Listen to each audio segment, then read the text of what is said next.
The Terrible Ladrones by Richard Glasspool. On the 17th of September 1809, the Honourable Company's ship Marquis of Ely anchored under the island of Sam Chow in China, about 12 English miles from Macau, where I was ordered to proceed in one of our cutters to procure a pilot, and also to land the purser with the packet. I left the ship at 5 p.m., with 7 men under my command, well armed. It blew a fresh gale from the northeast. We arrived at Macau at 9 p.m., where I delivered the packet to Mr. Roberts, and sent the men with the boat's sails to sleep under the company's factory, and left the boat in charge of one of the compradores' men. During the night, the gale increased.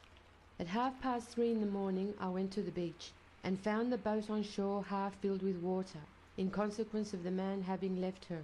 I called the people, and bailed her out. Found she was considerably damaged and very leaky. At 5:30 a.m., the ebb tide making, we left Macau with vegetables for the ship. One of the compradores' men, who spoke English, went with us for the purpose of piloting the ship to Lintin, as the mandarines, in consequence of a late disturbance at Macau, would not grant permission for regular pilots. I had every reason to expect the ship in the roads, as she was preparing to get under way when we left her, but on our rounding Cabaretta Point, we saw her 5 or 6 miles to leeward, under way, standing on the starboard tack. It was then blowing fresh at northeast. Bore up and stood towards her, when about a cable's length to windward of her she tacked. We hauled our wind and stood after her. A hard squall then coming on, with a strong tide and heavy swell against us, we drifted fast to leeward, and the weather being hazy, we soon lost sight of the ship. Struck our masts and endeavoured to pull. Finding our efforts useless, set a reefed foresail and mizzen, and stood towards a country ship at anchor under the land to leeward of Cabaretta Point. When within a quarter of a mile of her she weighed and made sail, leaving us in a very critical situation, having no anchor, and drifting bodily on the rocks to leeward. Struck the masts. After 4 or 5 hours hard pulling, succeeded in clearing them. At this time not a ship in sight. The weather clearing up, we saw a ship to leeward, hull down, shipped our masts, and made sail towards her. She proved to be the Honourable Company's ship Glatton. We made signals to her with our handkerchiefs at the masthead. She unfortunately took no notice of them, but tacked and stood from us. Our situation was now truly distressing.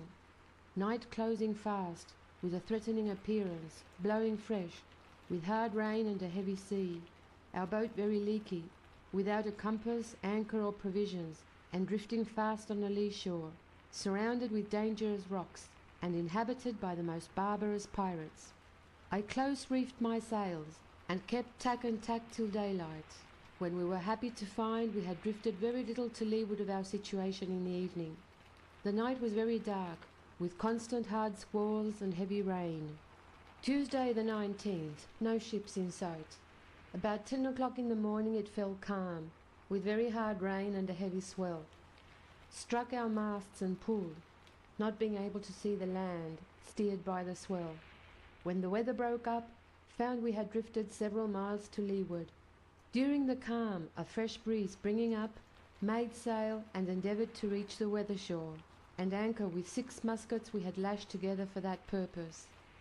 Finding the boat made no way against the swell and tide, bore up for a bay to leeward, and anchored about 1 a.m. close under the land in 5 or 6 fathoms water, blowing fresh with hard rain. Wednesday the 20th, at daylight, supposing the flood tide making, weighed and stood over to the weather land, but found we were drifting fast to leeward. About 10 o'clock perceived 2 Chinese boats steering for us. Bore up and stood towards them, and made signals to induce them to come within hail. On nearing them they bore up, and passed to leeward of the islands. The Chinese we had in the boat advised me to follow them, and he would take us to Macau by the leeward passage. I expressed my fears of being taken by the ladrones. Our ammunition being wet, and the muskets rendered useless, we had nothing to defend ourselves with but cutlasses, and in too distressed a situation to make much resistance with them, having been constantly wet, and eaten nothing but a few green oranges for 3 days. As our present situation was a hopeless one, and the man assured me there was no fear of encountering any ladrones, I complied with his request and stood in to leeward of the islands, where we found the water much smoother and apparently a direct passage to Macau. We continued pulling and sailing all day. At 6 o'clock in the evening, I discovered 3 large boats at anchor in a bay to leeward. On seeing us, they weighed and made sail towards us. The Chinese said they were ladrones, and that if they captured us, they would most certainly put us all to death. Finding they gained fast on us, struck the masts, and pulled head to wind for 5 or 6 hours. The tide turning against us, anchored close under the land to avoid being seen. Soon after we saw the boats pass us to leeward. Thursday the 21st, at daylight, the flood making, weighed and pulled along shore in great spirits, expecting to be at Macau in 2 or 3 hours, as by the Chinese account it was not above 6 or 7 miles distant. After pulling a mile or two, perceived several people on shore, standing close to the beach. They were armed with pikes and lances. I ordered the interpreter to hail them and asked the most direct passage to Macau. They said if we came on shore they would inform us. Not liking their hostile appearance, I did not think proper to comply with the request. Saw a large fleet of boats at anchor close under the opposite shore. Our interpreter said they were fishing boats, and that by going there we should not only get provisions, but a pilot also to take us to Macau. I bore up, and on nearing them perceived there were some large vessels very full of men, and mounted with several guns. I hesitated to approach nearer, but the Chinese assuring me they were Mandarin junks and salt boats, we stood close to one of them, and asked the way to Macau. They gave no answer, but made some signs to us to go on shore. We passed on, and a large rowboat pulled after us. She soon came alongside, when about 20 savage-looking villains, who were stowed at the bottom of the boat, leaped on board us. They were armed with a short sword in each hand, one of which they laid on our necks, and the other pointed to our breasts, keeping their eyes fixed on their officer, waiting his signal to cut or desist. Seeing we were incapable of making any resistance, he sheathed his sword, and the others immediately followed his example. They then dragged us into their boat, and carried us on board one of their junks, with the most savage demonstrations of joy, and as we supposed, to torture and put us to a cruel death. When on board the junk, they searched all our pockets, took the handkerchiefs from our necks, and brought heavy chains to chain us to the guns. At this time a boat came, and took me, with one of my men and the interpreter, on board the chief's vessel. I was then taken before the chief. He was seated on deck, in a large chair, dressed in purple silk, with a black turban on. He appeared to be about 30 years of age, a stout, commanding-looking man. He took me by the coat, and drew me close to him, then questioned the interpreter very strictly, asking who we were, and what was our business in that part of the country. I told him to say we were Englishmen in distress, having been 4 days at sea without provisions. This he would not credit, but said we were bad men, and that he would put us all to death, and then ordered some men to put the interpreter to the torture until he confessed the truth. Upon this occasion, a ladron, who had been once to England and spoke a few words of English, came to the chief, and told him we were really Englishmen, and that we had plenty of money, adding that the buttons on my coat were gold. The chief then ordered us some coarse brown rice, of which we made a tolerable meal, having eaten nothing for nearly 4 days, except a few green oranges. During our repast, a number of ladrones crowded round us, examining our clothes and hair, and giving us every possible annoyance. Several of them brought swords, and laid them on our necks, making signs that they would soon take us on shore, and cut us in pieces, which I am sorry to say was the fate of some hundreds during my captivity. I was now summoned before the chief, who had been conversing with the interpreter. He said I might write to my captain, and tell him if he did not send $100,000 for our ransom, in 10 days he would put us all to death. In vain did I assure him it was useless writing, unless he would agree to take a much smaller sum, saying we were all poor men, and the most we could possibly raise would not exceed $2,000. Finding that he was much exasperated at my expostulations, I embraced the offer of writing to inform my commander of our unfortunate situation, though there appeared not the least probability of relieving us. They said the letter should be conveyed to Macao in a fishing boat, which would bring an answer in the morning. A small boat accordingly came alongside and took the letter. About 6 o'clock in the evening they gave us some rice and a little salt fish, which we ate, and they made signs for us to lay down on the deck to sleep. But such numbers of ladrones were constantly coming from different vessels to see us and examine our clothes and hair, they would not allow us a moment's quiet. They were particularly anxious for the buttons of my coat, which were new, and as they supposed gold.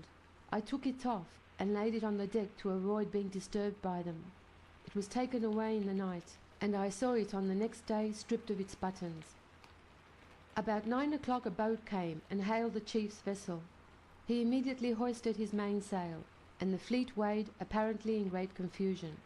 They worked to windward all night and part of the next day, and anchored about 1 o'clock in a bay under the island of Lantau, where the head admiral of the Ladrones was lying at anchor, with about 200 vessels and a Portuguese brig they had captured a few days before, and murdered the captain and part of the crew.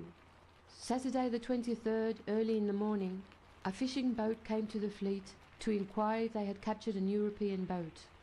Being answered in the affirmative, they came to the vessel I was in. One of them spoke a few words of English and told me he had a ladron pass and was sent by Captain K in search of us. I was rather surprised to find he had no letter. He appeared to be well acquainted with the chief and remained in his cabin smoking opium and playing cards all the day. In the evening I was summoned with the interpreter before the chief.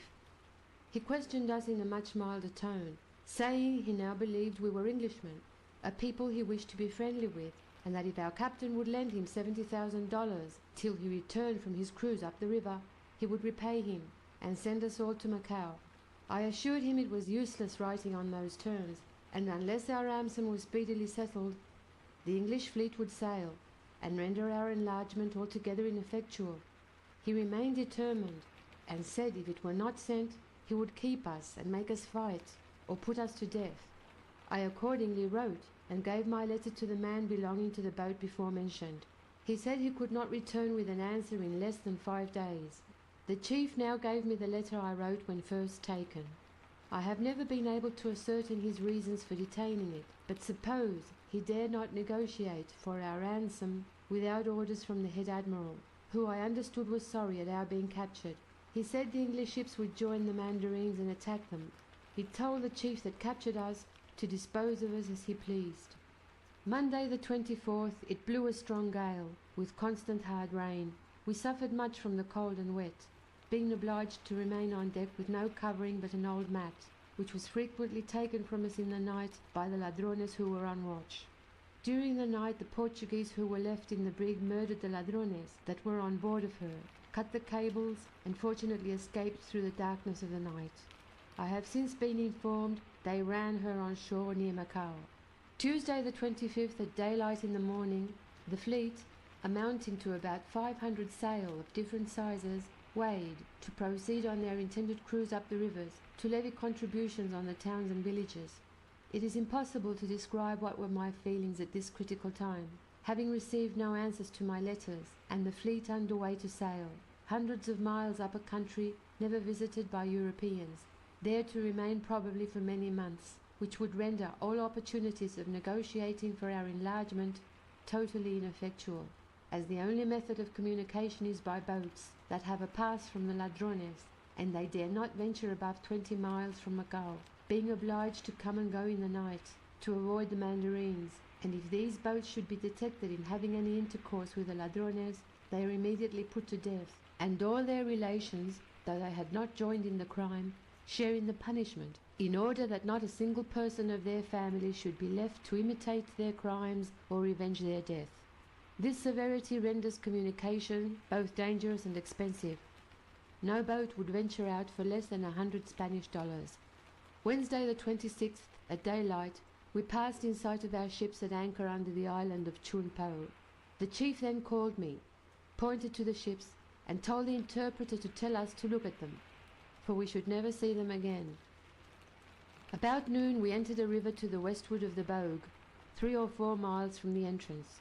We passed a large town situated on the side of a beautiful hill, which is tributary to the Ladrones. The inhabitants saluted them with songs as they passed. The fleet now divided into two squadrons, the red and the black, and sailed up different branches of the river. At midnight the division we were in anchored close to an immense hill, on the top of which a number of fires were burning, which at daylight I perceived proceeded from a Chinese camp. At the back of the hill was a most beautiful town, surrounded by water and embellished with groves of orange trees. The chop house, custom house, and a few cottages were immediately plundered and burned down. Most of the inhabitants, however, escaped to the camp. The Ladrones now prepared to attack the town with a formidable force, collected in rowboats from the different vessels. They sent a messenger to the town, demanding a tribute of $10,000 annually, saying if these terms were not complied with, they would land, destroy the town, and murder all the inhabitants, which they would certainly have done had the town laid in a more advantageous situation for their purpose. But being placed out of the reach of their shot, they allowed them to come to terms. The inhabitants agreed to pay $6,000, which they were to collect by the time of our return down the river. This finesse had the desired effect, for during our absence they mounted a few guns on a hill which commanded the passage, and gave us in lieu of the dollars a warm salute on our return. October the 1st, the fleet weighed in the night, dropped by the tide up the river, and anchored very quietly before a town surrounded by a thick wood. Early in the morning the Ladrones assembled in rowboats and landed, then gave a shout and rushed into the town, sword in hand. The inhabitants fled to the adjacent hills, in numbers apparently superior to the Ladrones. We may easily imagine to ourselves the horror with which these miserable people must be seized on being obliged to leave their homes and everything dear to them. It was a most melancholy sight to see women in tears, clasping their infants in their arms, and imploring mercy for them from those brutal robbers. The old and the sick, who were unable to fly or to make resistance, were either made prisoners or most inhumanly butchered. The boats continued passing and repassing from the junks to the shore, in quick succession, laden with booty, and the men besmeared with blood. 250 women and several children were made prisoners and sent on board different vessels. They were unable to escape with the men, owing to that abominable practice of cramping their feet. Several of them were not able to move without assistance. In fact, they might all be said to totter rather than walk. 20 of these poor women were sent on board the vessel I was in. They were hauled on board by the hair and treated in a most savage manner.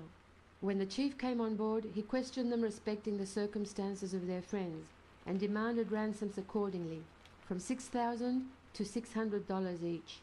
He ordered them a berth on deck at the after part of the vessel, where they had nothing to shelter them from the weather, which at this time was very variable, the days excessively hot and the nights cold with heavy rains.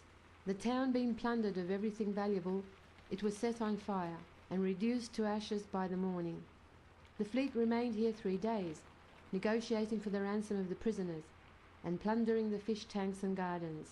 During all this time, the Chinese never ventured from the hills, though there were frequently not more than 100 Ladrones on shore at a time, and I am sure the people on the hills exceeded 10 times that number. October the 5th, the fleet proceeded up another branch of the river, stopping at several small villages to receive tribute, which was generally paid in dollars, sugar and rice, with a few large pigs roasted whole, as presents for their joss, the idol they worship. Every person, on being ransomed, is obliged to present him with a pig or some fowls, which the priest offers him with prayers. It remains before him a few hours, and is then divided amongst the crew.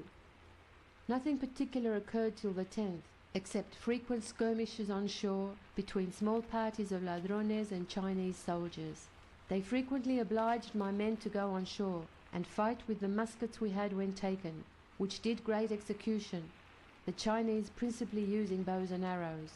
They have matchlocks, but use them very unskillfully. On the 10th, we formed a junction with the Black Squadron, and proceeded many miles up a wide and beautiful river, passing several ruins of villages that had been destroyed by the Black Squadron. On the 17th, the fleet anchored abreast 4 mud batteries, which defended a town, so entirely surrounded with wood that it was impossible to form any idea of its size. The weather was very hazy, with hard squalls of rain. The ladrones remained perfectly quiet for 2 days.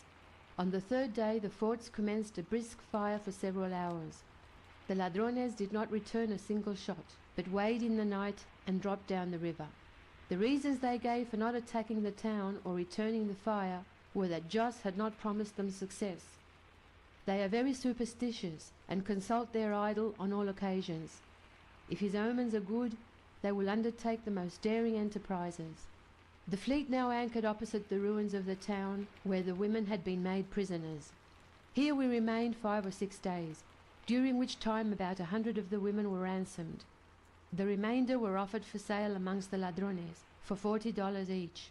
The woman is considered the lawful wife of the purchaser, who would be put to death if he discarded her. Several of them leaped overboard and drowned themselves, rather than submit to such infamous degradation. The fleet then weighed and made sail down the river to receive the ransom from the town before mentioned. As we passed the hill, they fired several shots at us, but without effect. The ladrones were much exasperated and determined to revenge themselves. They dropped out of reach of their shot and anchored. Every junk sent about 100 men each on shore to cut paddy and destroy their orange groves, which was most effectually performed for several miles down the river. During our stay here, they received information of 9 boats lying up a creek, laden with paddy. Boats were immediately dispatched after them. Next morning these boats were brought to the fleet. 10 or 12 men were taken in them. As these had made no resistance, the chief said he would allow them to become ladrones if they agreed to take the usual oaths before Joss. 3 or 4 of them refused to comply, for which they were punished in the following cruel manner. Their hands were tied behind their back, a rope from the masthead rove through their arms, and hoisted 3 or 4 feet from the deck, and 5 or 6 men flogged them with 3 rattans twisted together till they were apparently dead, then hoisted them up to the masthead and left them hanging nearly an hour, then lowered them down and repeated the punishment till they died or complied with the oath. October the 20th, in the night, an express boat came with information that a large mandarine fleet was proceeding up the river to attack us. The chief immediately weighed with 50 of the largest vessels and sailed down the river to meet them. About 1 in the morning they commenced a heavy fire till daylight, when an express was sent for the remainder of the fleet to join them. About an hour after, a counter order to anchor came, the mandarine fleet having run. 2 or 3 hours afterwards the chief returned with 3 captured vessels in tow, having sunk 2, and 83 sail made their escape. The admiral of the mandarines blew his vessel up by throwing a lighted match into the magazine as the ladrones were boarding her. She ran on shore, and they succeeded in getting 20 of her guns. In this action very few prisoners were taken. The men belonging to the captured vessels drowned themselves, as they were sure of suffering a lingering and cruel death if taken after making resistance. The admiral left the fleet in charge of his brother, the second in command, and proceeded with his own vessel towards Lantow. The fleet remained in this river, cutting paddy and getting the necessary supplies. On the 28th of October I received a letter from Captain K, brought by a fisherman, who had told him he would get us all back for $3,000. He advised me to offer $3,000, and if not accepted, extend it to 4, but not farther, as it was bad policy to offer much at first, at the same time assuring me we should be liberated, let the ransom be what it would. I offered the chief the $3,000, which he disdainfully refused, saying he was not to be played with, and unless they sent $10,000 and 2 large guns with several casks of gunpowder, he would soon put us all to death. I wrote to Captain K and informed him of the chief's determination, requesting, if an opportunity offered, to send us a shift of clothes, for which it may be easily imagined we were much distressed, having been 7 weeks without a shift, although constantly exposed to the weather and of course frequently wet. On the 1st of November the fleet sailed up a narrow river and anchored at night within 2 miles of a town called Little Whampoa. In front of it was a small fort and several mandarine vessels lying in the harbour. The chief sent the interpreter to me, saying I must order my men to make cartridges and clean their muskets, ready to go on shore in the morning. I assured the interpreter I should give the men no such orders, that they must please themselves. Soon after the chief came on board. threatening to put us all to a cruel death if we refused to obey his orders. For my own part I remained determined, and advised the men not to comply, as I thought by making ourselves useful we should be accounted too valuable. A few hours afterwards he sent to me again, saying that if myself and the quartermaster would assist them at the great guns, that if also the rest of the men went on shore and succeeded in taking the place, he would then take the money offered for our ransom and give them $20 for every Chinaman's head they cut off. To these proposals we cheerfully acceded, in hopes of facilitating our deliverance. Early in the morning the forces intended for landing were assembled in rowboats, amounting in the whole to 3,000 or 4,000 men. The largest vessels weighed and hauled in shore to cover the landing of the forces and attack the fort and Mandarine vessels. About 9 o'clock the action commenced, and continued with great spirit for nearly an hour, when the walls of the fort gave way, and the men retreated in the greatest confusion. The Mandarine vessels still continued firing, having blocked up the entrance of the harbour to prevent the Ladrone boats entering. At this the Ladrones were much exasperated, and about 300 of them swam on shore, with a short sword lashed close under each arm. They then ran along the banks of the river till they came abreast of the vessels, and then swam off again and boarded them. The Chinese, thus attacked, leaped overboard, and endeavoured to reach the opposite shore. The Ladrones followed, and cut the greater number of them to pieces in the water. They next towed the vessels out of the harbour, and attacked the town with increased fury. The inhabitants fought about a quarter of an hour, and then retreated to an adjacent hill, from which they were soon driven with great slaughter. After this the Ladrones returned and plundered the town, every boat leaving it when laden. The Chinese on the hills, perceiving most of the boats were off, rallied and retook the town, after killing near 200 Ladrones. One of my men was unfortunately lost in this dreadful massacre. The Ladrones landed a second time, drove the Chinese out of the town, then reduced it to ashes, and put all their prisoners to death, without regarding either age or sex. I must not omit to mention a most horrid, though ludicrous, circumstance which happened at this place. The Ladrones were paid by their chief $10 for every Chinaman's head they produced. One of my men, turning the corner of a street, was met by a Ladrone running furiously after a Chinese. He had a drawn sword in his hand, and 2 Chinaman's heads which he had cut off, tied by their tails, and slung round his neck. I was witness myself to some of them producing 5 or 6 to obtain payment. On the 4th of November an order arrived from the Admiral for the fleet to proceed immediately to Lantow, where he was lying with only 2 vessels, and 3 Portuguese ships and a brig constantly annoying him. Several sail of Mandarine vessels were daily expected. The fleet weighed and proceeded towards Lantow. On passing the island of Lintin, 3 ships and a brig gave chase to us. The Ladrones prepared to board, but night closing we lost sight of them. I am convinced they altered their course and stood from us.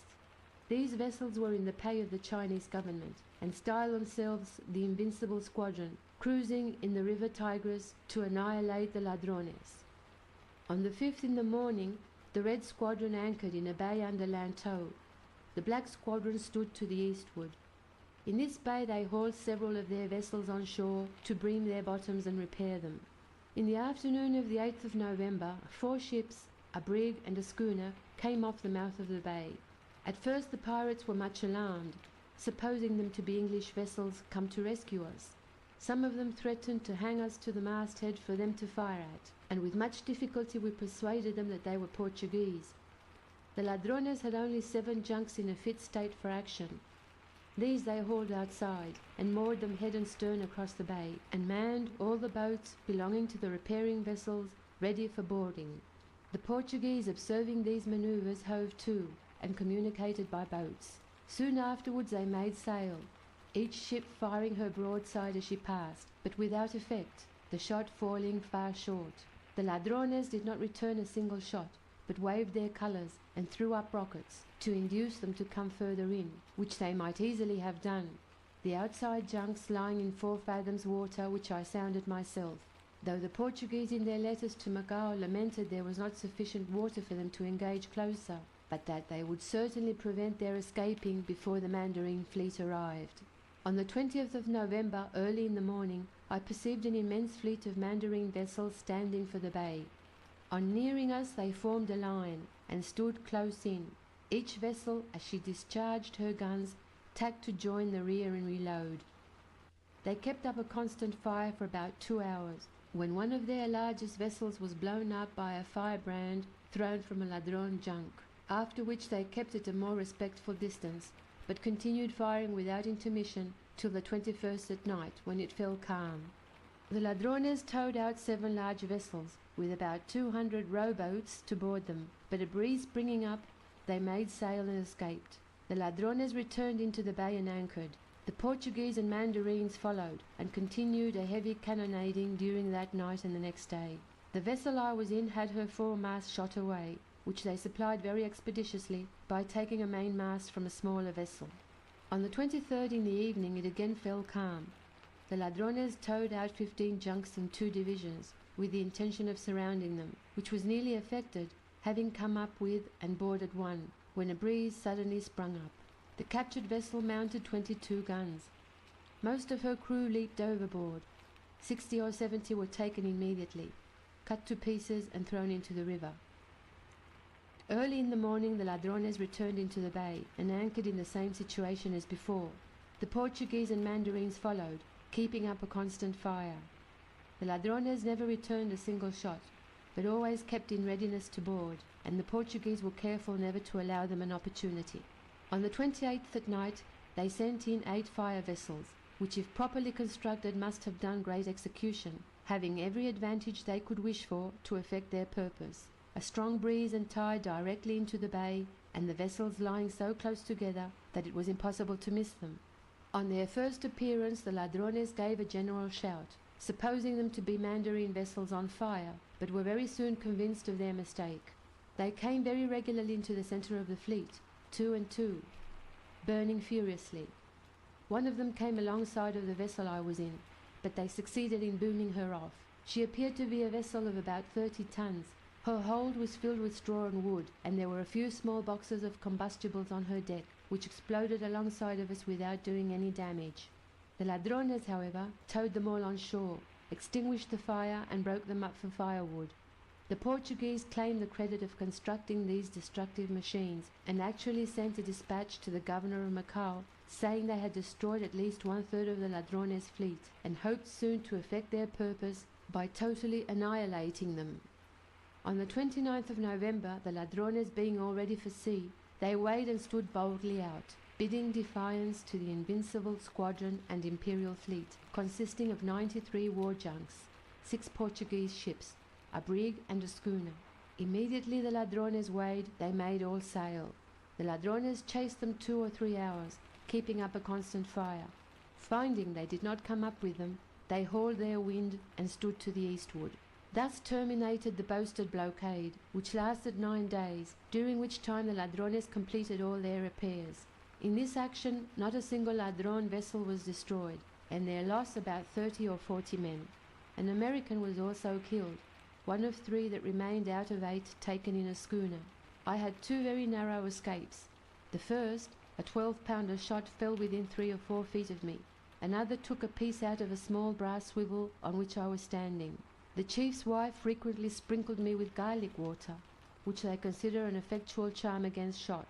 The fleet continued under sail all night, steering towards the eastward. In the morning they anchored in a large bay surrounded by lofty and barren mountains. On the 2nd of December I received a letter from Lieutenant Morgan, commander of the Honourable Company's cruiser Antelope, saying that he had the ransom on board and had been 3 days cruising after us, and wished me to settle with the chief on the securest method of delivering it. The chief agreed to send us in a small gunboat till we came within sight of the Antelope. Then the compradore's boat was to bring the ransom and receive us. I was so agitated at receiving this joyful news that it was with considerable difficulty I could scrawl about 2 or 3 lines to inform Lieutenant Morgan of the arrangements I had made. We were all so deeply affected by the gratifying tidings that we seldom closed our eyes, but continued watching day and night for the boat. On the 6th she returned with Lieutenant Morgan's answer, saying he would respect any single boat, but would not allow the fleet to approach him. The chief then, according to his first proposal, ordered a gunboat to take us, and with no small degree of pleasure we left the Ladrone fleet about 4 o'clock in the morning. At 1 p.m. saw the Antelope under all sail, standing toward us.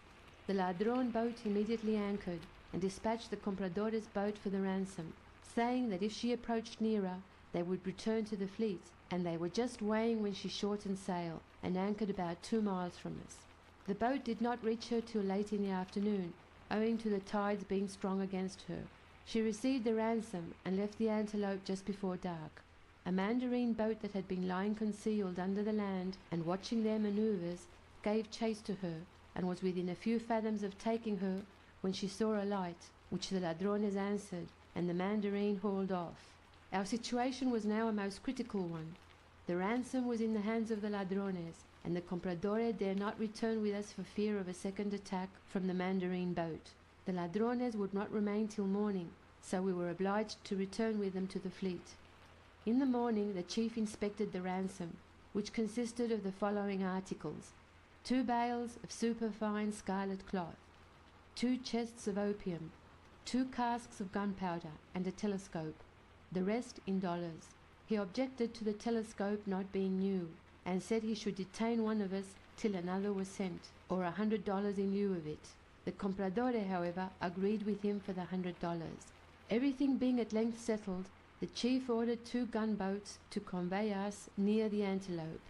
We saw her just before dusk, when the Ladrone boats left us.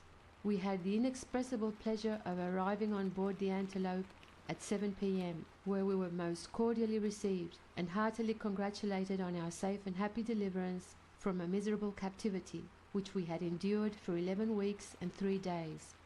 A few remarks on the origin, progress, manners, and customs of the Ladrones. The Ladrones are a disaffected race of Chinese that revolted against the oppressions of the Mandarins. They first commenced their depredations on the western coast, Cochin, China, by attacking small trading vessels in rowboats, carrying from 30 to 40 men each. They continued this system of piracy several years. At length their successes and the oppressive state of the Chinese had the effect of rapidly increasing their numbers. Hundreds of fishermen and others flocked to their standard, and as their number increased, they consequently became more desperate. They blockaded all the principal rivers and captured several large junks, mounting from 10 to 15 guns each. With these junks they formed a very formidable fleet, and no small vessels could trade on the coast with safety. They plundered several small villages and exercised such wanton barbarity as struck horror into the hearts of the Chinese. To check these enormities, the government equipped a fleet of 40 imperial war junks, mounting from 18 to 20 guns each. On the very first rencontre, 28 of the imperial junks struck to the pirates. The rest saved themselves by a precipitate retreat. These junks, fully equipped for war, were a great acquisition to them. Their numbers augmented so rapidly that at the period of my captivity they were supposed to amount to near 70,000 men, 800 large vessels, and nearly 1,000 small ones, including rowboats. They were divided into 5 squadrons, distinguished by different coloured flags, each squadron commanded by an admiral or chief, but all under the orders of Zhuo Che, Qing Yi Sao, their premier chief, a most daring and enterprising man, who went so far as to declare his intention of displacing the present Tartar family from the throne of China and to restore the ancient Chinese dynasty. This extraordinary character would have certainly shaken the foundation of the government had he not been thwarted by the jealousy of the second in command, who declared his independence and soon after surrendered to the Mandarines with 500 vessels, on promise of a pardon. Most of the inferior chiefs followed his example. Zhuo Che, Qing Yi Sao, held out a few months longer, and at length surrendered with 16,000 men, on condition of a general pardon, and himself to be made a mandarin of distinction.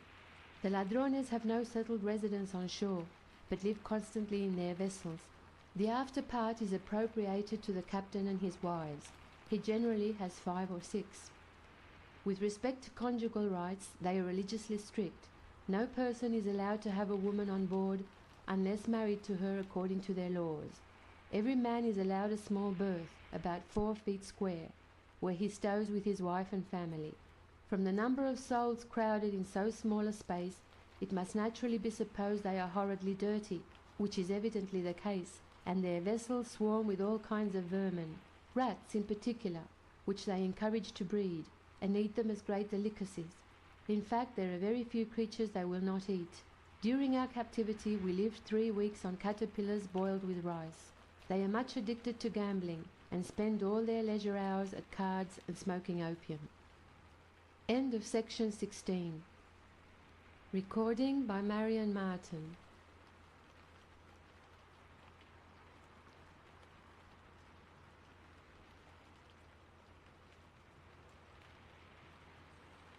Francis Lolonois, the slave who became a pirate king. John Esquemeling. Francis Lolonois was a native of that territory in France which is called Les Sables d'Olonne, or the Sands of Olonne. In his youth he was transported to the Caribbee Islands in quality of servant or slave, according to custom. Having served his time, he came to Hispaniola. Here he joined for some time with the hunters before he began his robberies upon the Spaniards. At first he made 2 or 3 voyages as a common mariner, wherein he behaved himself so courageously as to gain the favor of the governor of Tortuga, Monsieur de la Place, insomuch that he gave him a ship in which he might seek his fortune, which was very favorable to him at first, for in a short time he got great riches. But his cruelties against the Spaniards were such that the fame of them made him so well known through the Indies that the Spaniards in his time would choose rather to die or sink fighting than surrender, knowing they should have no mercy at his hands.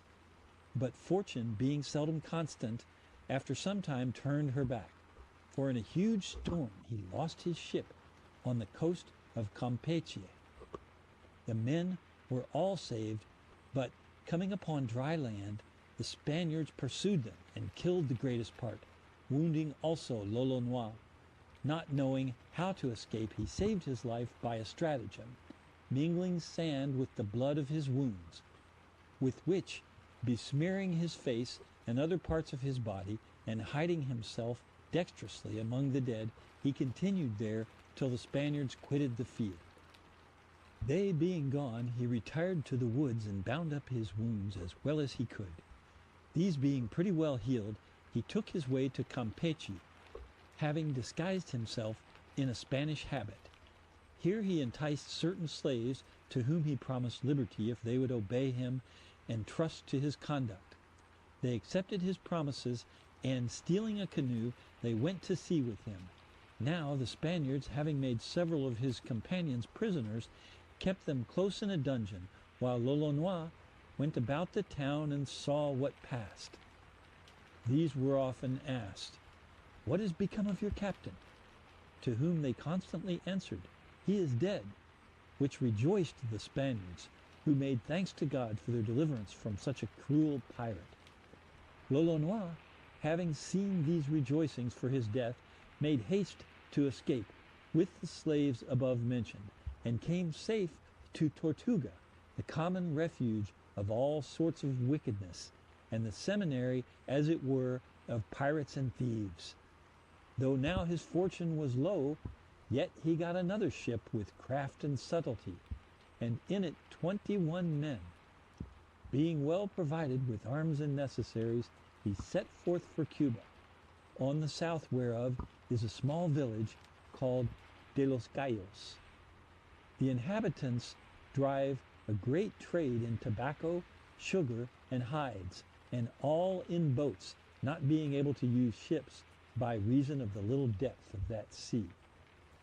Lolonois was persuaded he should get here some considerable prey, but by the good fortune of some fishermen who saw him, and the mercy of God, they escaped him, for the inhabitants of the town dispatched immediately a vessel overland to the Havana, complaining that Lolonois was come to destroy them with 2 canoes.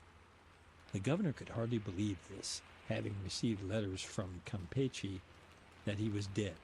but at their importunity he sent a ship for their relief with 10 guns and 90 men well armed, giving them this express command, that they should not return into his presence without having totally destroyed those pirates.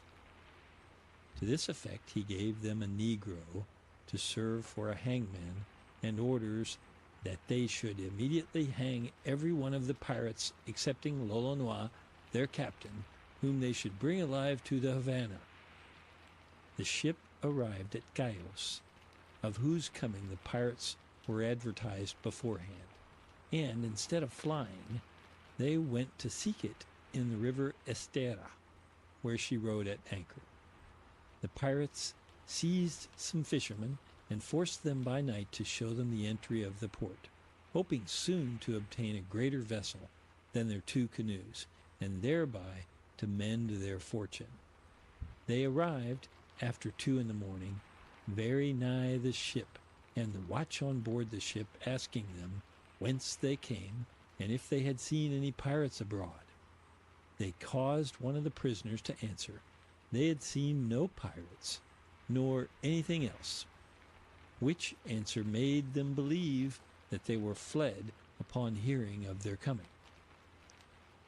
But they soon found the contrary, for about break of day the pirates assaulted the vessel on both sides with their 2 canoes with such vigor that though the Spaniards behaved themselves as they ought, and made as good defense as they could, making some use of their great guns, yet they were forced to surrender, being beaten by the pirates, with sword in hand, down under the hatches. From hence Lolonois commanded them to be brought up, one by one, and in this order caused their heads to be struck off. Among the rest came up the Negro, designed to be the pirate's executioner. This fellow implored mercy at his hands, very dolefully, telling Lolonois he was constituted hangman of that ship, and if he would spare him, he would tell him faithfully all that he should desire. Lolonois, making him confess what he thought fit, commanded him to be murdered with the rest. Thus he cruelly and barbarously put them all to death, reserving only one alive, whom he sent back to the governor of the Havana with this message in writing: I shall never henceforward give quarter to any Spaniard whatsoever, and I have great hopes I shall execute on your own person the very same punishment I have done upon them you sent against me. Thus I have retaliated the kindness you designed to me and my companions. The governor, much troubled at this bad news, swore in the presence of many that he would never grant quarter to any pirate that should fall into his hands. But the citizens of the Havana desired him not to persist in the execution of that rash and rigorous oath, seeing the pirates would certainly take occasion from thence to do the same, and they had 100 times more opportunity of revenge than he, that being necessitated to get their livelihood by fishery. They should hereafter always be in danger of their lives. By these reasons he was persuaded to bridle his anger and remit the severity of his oath. Now Lolonois had got a good ship, but very few provisions and people in it, to purchase both which he resolved to cruise from one port to another. Doing thus for some time without success, he determined to go to the port of Maracaibo. Here he surprised a ship laden with plate and other merchandises, outward bound to buy cocoa nuts. With this prize he returned to Tortuga, where he was received with joy by the inhabitants, they congratulating his happy success and their own private interest. He stayed not long there, but designed to equip a fleet sufficient to transport 500 men and necessaries. Thus provided, he resolved to pillage both cities, towns, and villages, and finally to take Maracaibo itself. For this purpose he knew the island of Tortuga would afford him many resolute and courageous men, fit for such enterprises. Besides, he had in his service several prisoners well acquainted with the ways and places designed upon. Of this design, Lolonois, giving notice to all the pirates, whether at home or abroad, he got together, in a little while, above 400 men, beside which there was then in Tortuga another pirate named Michael de Basco, who by his piracy had got riches sufficient to live at ease and go no more abroad, having, withal, the office of major of the island. But seeing the great preparations that Lolonois made for this expedition, he joined him, and offered him that if he would make him his chief captain by land, seeing he knew the country very well and all its avenues, he would share in his fortunes and go with him. They agreed upon articles to the great joy of Lolonois, knowing that Basco had done great actions in Europe and had the repute of a good soldier. Thus they all embarked in 8 vessels, that of Lolonois being the greatest, having 10 guns of indifferent carriage. All things being ready and the whole company on board, they set sail together about the end of April, being in all 660 persons. They steered for that part called Bayala, north of Hispaniola. Here they took into their company some French hunters, who voluntarily offered themselves, and here they provided themselves with victuals and necessaries for their voyage. From hence they sailed again the last of July, and steered directly to the eastern cape of the isle called Punta de Espada. Hereabouts, espying a ship from Puerto Rico, bound for New Spain, laden with cocoa-nuts, Lolonois commanded the rest of the fleet to wait for him near Savona, on the east of Cape Punta de Espada, he alone intending to take the said vessel. The Spaniards, though they had been in sight full 2 hours, and knew them to be pirates, yet would not flee, but prepared to fight, being well armed and provided. The combat lasted 3 hours, and then they surrendered. The ship had 16 guns and 50 fighting men aboard. They found in her 120,000 weight of cocoa, 40,000 pieces of 8, and the value of 10,000 more in jewels. Lolonois sent the vessel presently to Tortuga to be unladed, with orders to return as soon as possible to Savona, where he would wait for them. Meanwhile, the rest of the fleet, being arrived at Savona, met another Spanish vessel coming from Coman, with military provisions to Hispaniola and money to pay the garrisons there. This vessel they also took, without any resistance, though mounted with 8 guns. In it were 7,000 weight of powder, a great number of muskets, and like things, with 12,000 pieces of 8. These successes encouraged the pirates, they seeming very lucky beginnings, especially finding their fleet pretty well recruited in a little time. For the first ship arriving at Tortuga, the governor ordered it to be instantly unladen and soon after sent back with fresh provisions and other necessaries to Lolonois. This ship he chose for himself, and gave that which he commanded to his comrade, Anthony Dupuy.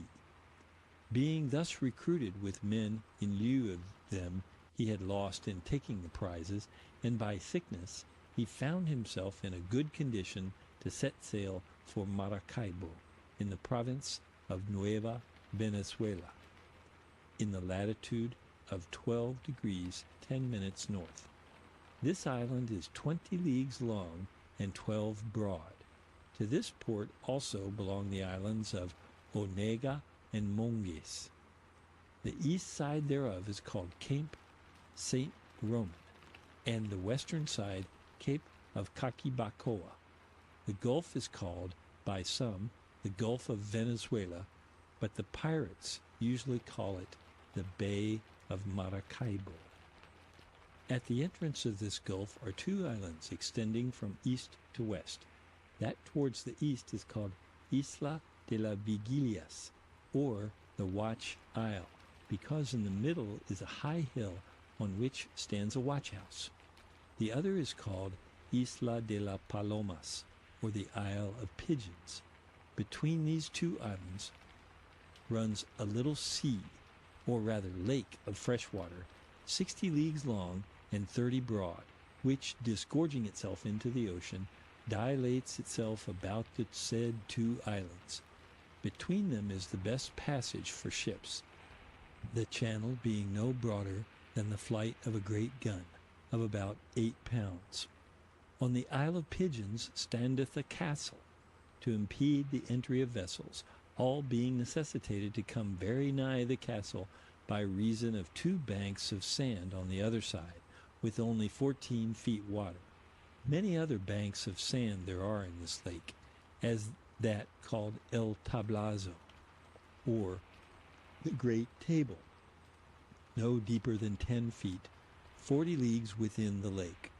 Others there are that have no more than 6, 7, or 8 feet in depth. All are very dangerous, especially to mariners unacquainted with them.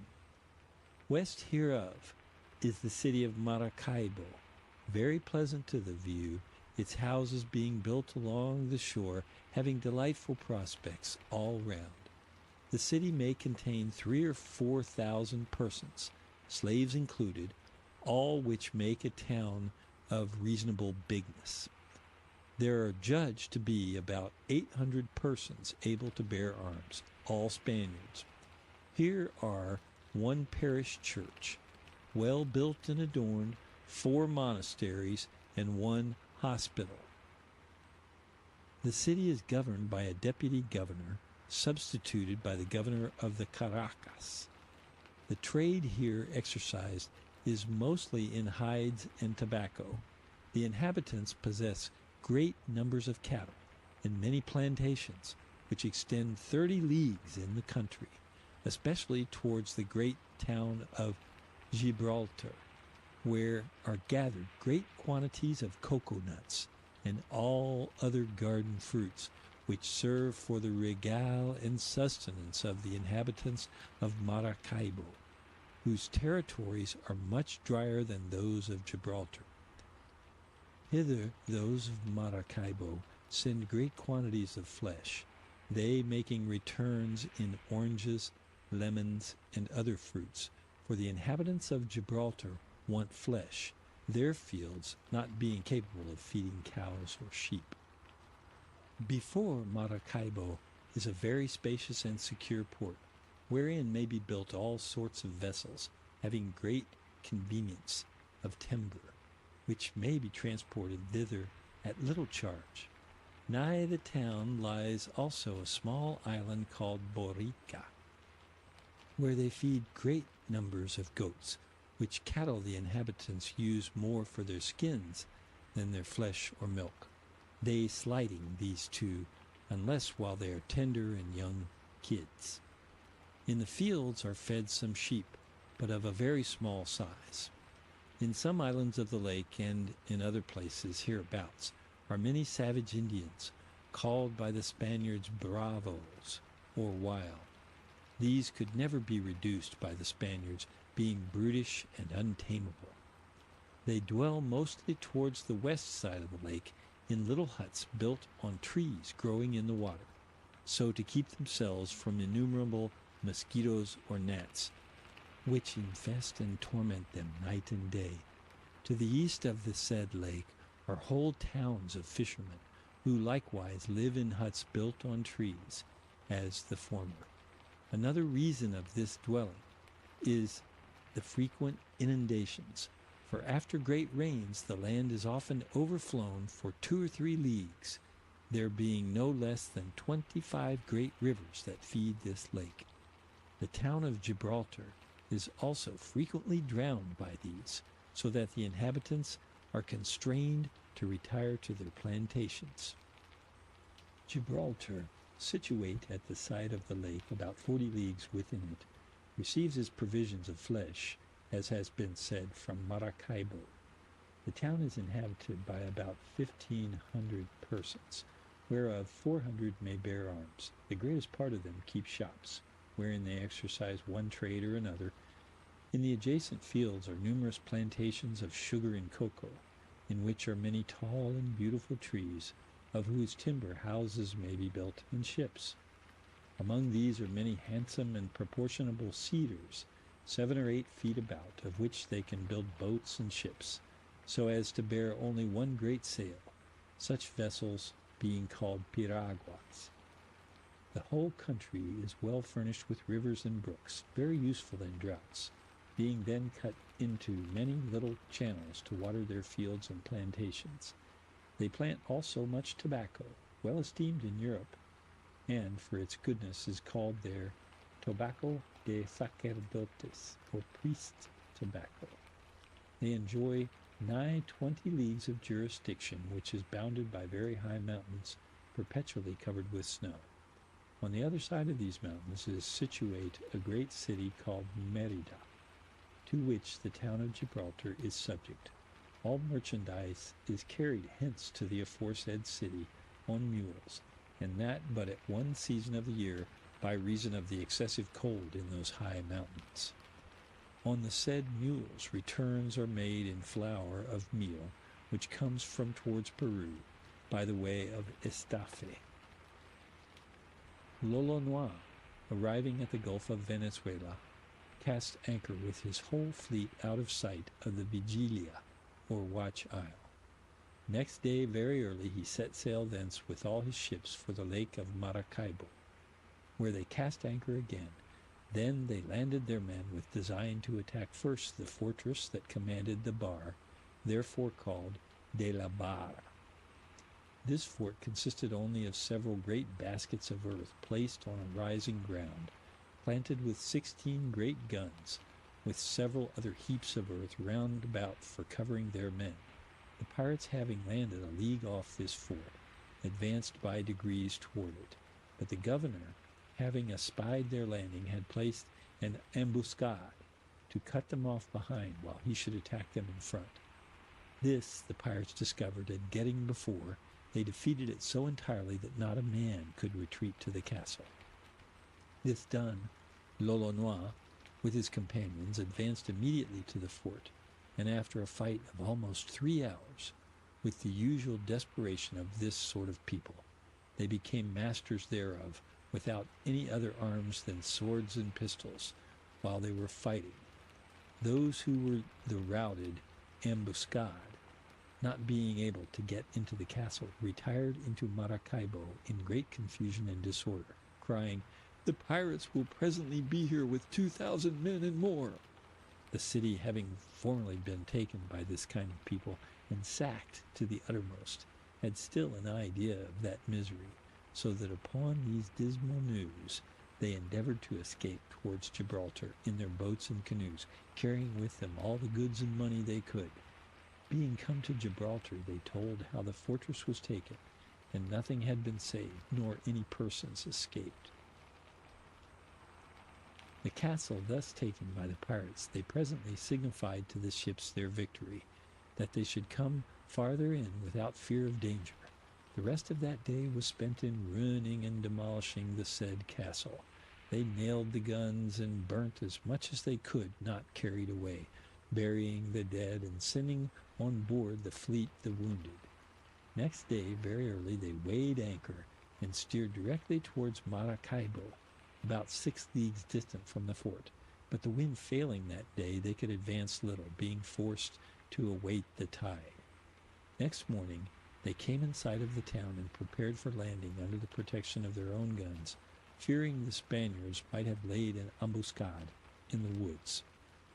They put their men into canoes, brought for that purpose, and landed, shooting meanwhile furiously with their great guns. Of those in the canoes, half only went ashore, the other half remained aboard.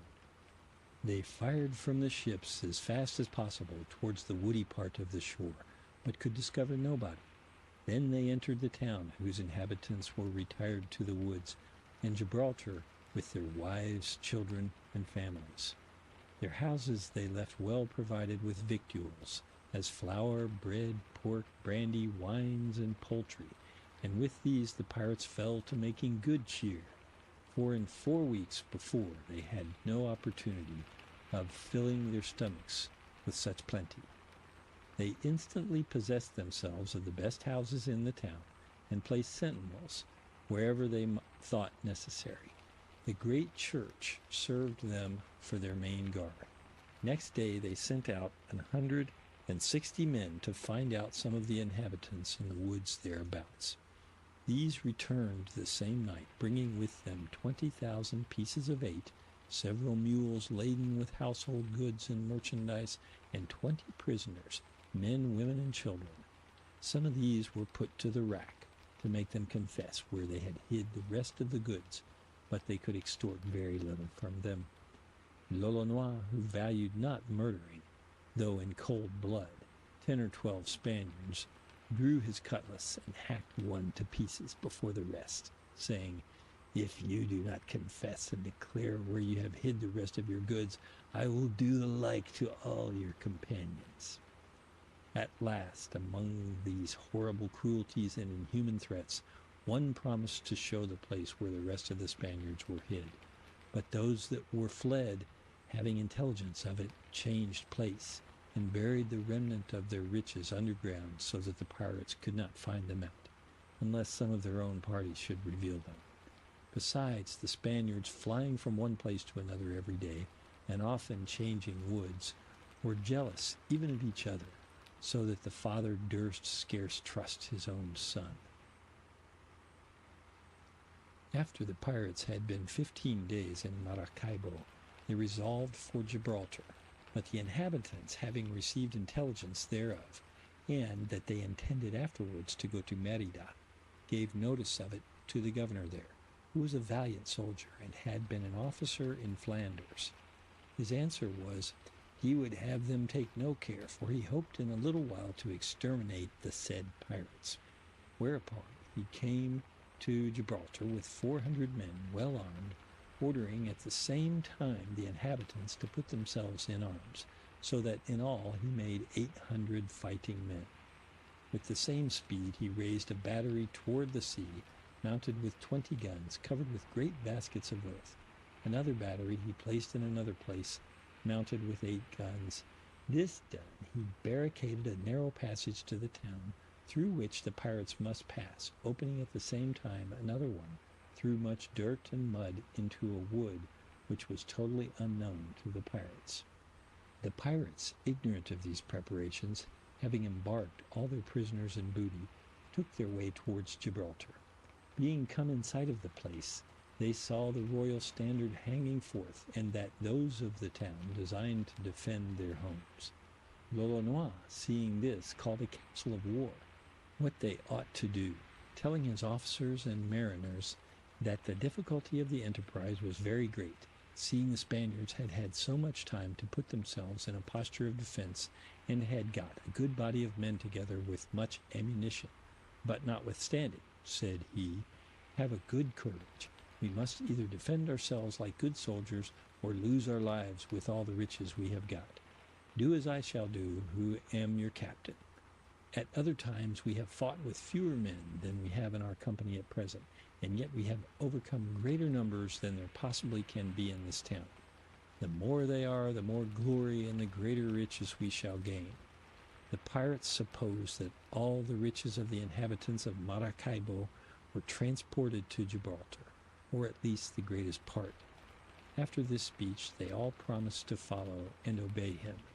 L'Olonois made answer, "'Tis well, but know ye withal that the first man who shall show any fear or the least apprehension thereof, I will pistol him with my own hands." With this resolution they cast anchor nigh the shore, near 3/4 of a league from the town.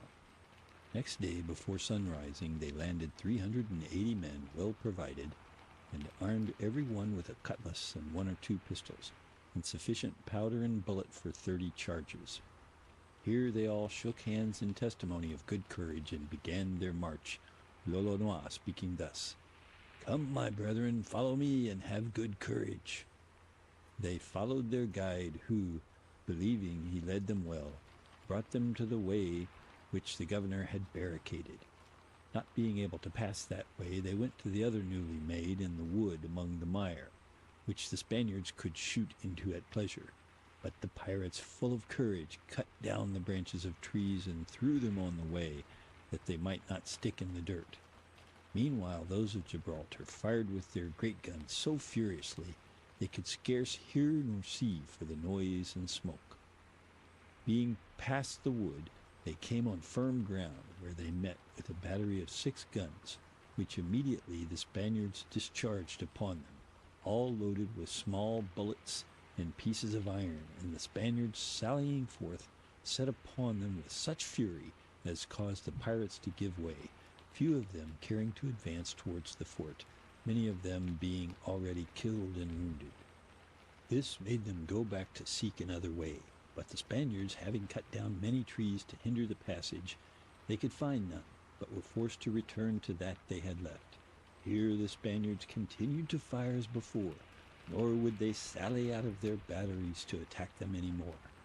L'Olonois and his companions, not being able to climb up the bastion of earth, were compelled to use an old stratagem, wherewith at last they deceived and overcame the Spaniards. L'Olonois retired suddenly with all his men, making show as if he fled. Hereupon the Spaniards, crying out, "They flee! They flee! Let us follow them!" sallied forth with great disorder to the pursuit. Being drawn to some distance from the batteries, which was the pirates' only design, they turned upon them unexpectedly with sword in hand, and killed above 200 men, and thus, fighting their way through those who remained, they possessed themselves of the batteries. The Spaniards that remained abroad, giving themselves over for lost, fled to the woods. Those in the battery of 8 guns surrendered themselves, obtaining quarter for their lives. The pirates, being now become masters of the town, pulled down the Spanish colors and set up their own, taking prisoners as many as they could find. These they carried to the great church, where they raised a battery of several great guns, fearing lest the Spaniards that were fled should rally and come upon them again. But next day, being all fortified, their fears were over. They gathered the dead to bury them, being above 500 Spaniards, besides the wounded in the town, and those that died of their wounds in the woods. The pirates had also above 150 prisoners, and nigh 500 slaves, many women and children. Of their own companions only 40 were killed, and almost 80 wounded, whereof the greatest part died through the bad air, which brought fevers and other illness. They put the slain Spaniards into 2 great boats, and carrying them a quarter of a league to sea, they sunk the boats. This done, they gathered all the plate, household stuff, and merchandise they could, or thought convenient to carry away. The Spaniards, who had anything left, had hid it carefully, but the unsatisfied pirates, not contented with the riches they had got, sought for more goods and merchandise, not sparing those who lived in the fields, such as hunters and planters. They had scarce been 18 days on the place, when the greatest part of the prisoners died for hunger. For in the town were few provisions, especially of flesh, though they had some, but no sufficient quantity of flour of meal, and this the pirates had taken for themselves, as they also took the swine, cows, sheep, and poultry, without allowing any share to the poor prisoners. For these they only provided some small quantity of mules' and asses' flesh, and many who could not eat of that loathsome provision died for hunger, their stomachs not being accustomed to such sustenance.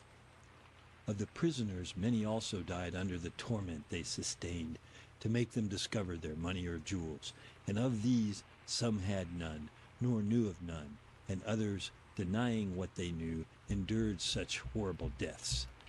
Finally, after having been in possession of the town 4 entire weeks, they sent 4 of the prisoners to the Spaniards that were fled to the woods, demanding of them a ransom for not burning the town. The sum demanded was 10,000 pieces of 8, which, if not sent, they threatened to reduce it to ashes. For bringing in this money, they allowed them only 2 days, but the Spaniards, not having been able to gather so punctually such a sum, the pirates fired many parts of the town, whereupon the inhabitants begged them to help quench the fire, and the ransom should be readily paid. The pirates condescended, helping as much as they could to stop the fire, but, notwithstanding all their best endeavors, one part of the town was ruined, especially the church belonging to the monastery was burned down. After they had received the said sum, they carried aboard all the riches they had got, with a great number of slaves which had not paid the ransom, for all the prisoners had sums of money set upon them, and the slaves were also commanded to be redeemed. Thence they returned to Maracaibo, where being arrived they found a general consternation in the whole city, to which they sent 3 or 4 prisoners to tell the governor and inhabitants they should bring 30,000 pieces of 8 aboard their ships for a ransom of their houses, otherwise they should be sacked anew and burned. Among these debates a party of pirates came on shore and carried away the images, pictures, and bells of the great church aboard the fleet. The Spaniards who were sent to demand the sum aforesaid returned with orders to make some agreement, who concluded with the pirates to give for their ransom and liberty 20,000 pieces of 8 and 500 cows, provided that they should commit no further hostilities, but depart thence presently after payment of money and cattle. The one and the other being delivered, the whole fleet set sail, causing great joy to the inhabitants of Maracaibo to see themselves quit of them. But 3 days after they renewed their fears with admiration, seeing the pirates appear again and re-enter the port with all their ships, but these apprehensions vanished upon hearing one of the pirates' errand, who come ashore from Lolonois to demand a skillful pilot to conduct one of the greatest ships over the dangerous bank that lieth at the very entry of the lake, which petition, or rather command, was instantly granted. They had now been full 2 months in these towns, wherein they committed those cruel and insolent actions we have related. Departing thence, they took their course to Hispaniola, and arrived there in 8 days, casting anchor in a port called Isla de la Vaca, or Cow Island. This island is inhabited by French buccaneers who mostly sell the flesh they hunt to pirates and others, who now and then put in there to victual or trade. Here they unladed their whole cargazon of riches, the usual storehouse of the pirates being commonly under the shelter of the buccaneers. Here they made a dividend of all their prizes and gains according to the orders and degree of every one, as has been mentioned before. Having made an exact calculation of all their plunder, they found in ready money 260,000 pieces of 8, this being divided, every one received for his share in money, as also in silk, linen, and other commodities, to the value of 100 pieces of 8. Those who had been wounded received their first part, after the rate mentioned before, for the loss of their limbs. Then they weighed all the plate uncoined, reckoning 10 pieces of 8 to a pound. The jewels were prized indifferently, either too high or too low, by reason of their ignorance. This done, every one was put to his oath again, that he had not smuggled anything from the common stock. Hence they proceeded to the dividend of the shares of such as were dead in battle, or otherwise these shares were given to their friends to be kept entire for them, and to be delivered in due time to their nearest relations or their apparent lawful heirs. The whole dividend being finished, they set sail for Tortuga. Here they arrived a month after, to the great joy of most of the island. For as to the common pirates, in 3 weeks they had scarce any money left, having spent it all in things of little value, or lost it at play. Here had arrived, not long before them, 2 French ships, with wine and brandy and such like commodities, whereby these liquors, at the arrival of the pirates, were indifferent cheap. But this lasted not long, for soon after they were enhanced extremely, a gallon of brandy being sold for 4 pieces of 8. The governor of the island bought of the pirates the whole cargo of the ship, laden with cocoa, giving for that rich commodity scarce the 20th part of its worth. Thus they made shift to lose and spend the riches they had got in much less time than they were obtained. The taverns and stews, according to the custom of pirates, got the greatest part, so that soon after they were forced to seek more by the same unlawful means they had got the former. End of chapter 13. Francis Lolonois, the slave who became a pirate king. Recording by Patrick McAfee, Chicago, gis.depaul.edu/pmcAfee.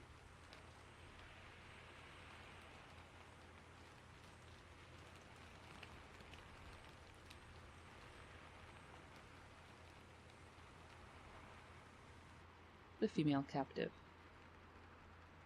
The Female Captive, Lucretia Parker. The event which is here related is the capture by the pirates of the English sloop Eliza Ann, bound from St. John's to Antigua, and the massacre of the whole crew, 10 in number, with the exception of one female passenger whose life, by the interposition of divine providence, was miraculously preserved. The particulars are copied from a letter written by the unfortunate Miss Parker, the female passenger above alluded to her brother in New York. St. John's, April 3rd, 1825. Dear brother, you have undoubtedly heard of my adverse fortune, and the shocking incident that has attended me since I had the pleasure of seeing you in November last. Anticipating your impatience to be made acquainted with the more circumstantial detail of my extraordinary adventures, I shall not, on account of the interest which I know you must feel in my welfare, hesitate to oblige you. Yet I must declare to you that it is that consideration alone that prompts me to do it, as even the recollection of the scenes which I have witnessed, you must be sensible, must ever be alluded to with pain, and that I cannot reflect on what I have endured and the scenes of horror that I have been witness to without the severest shock. I shall now, brother, proceed to furnish you with the details of my misfortunes, as they occurred, without exaggeration, and if it should be your wish to communicate them to the public, through the medium of a public's print, or in any other way, you are at liberty to do it, and I shall consider myself amply rewarded if in a single instance it proves beneficial in removing a doubt in the minds of such who, although they dare not deny the existence of a supreme being, yet disbelieve he ever in any way revealed himself to his creatures. Let philosophy, as it is termed, smile with pity or contempt on my weakness or credulity. Yet the superintendence of a particular providence, interfering by second causes, is so apparent to me, and was so conspicuously displayed in the course of my afflictions, that I shall not banish it from my mind from the beginning to the end of my narration.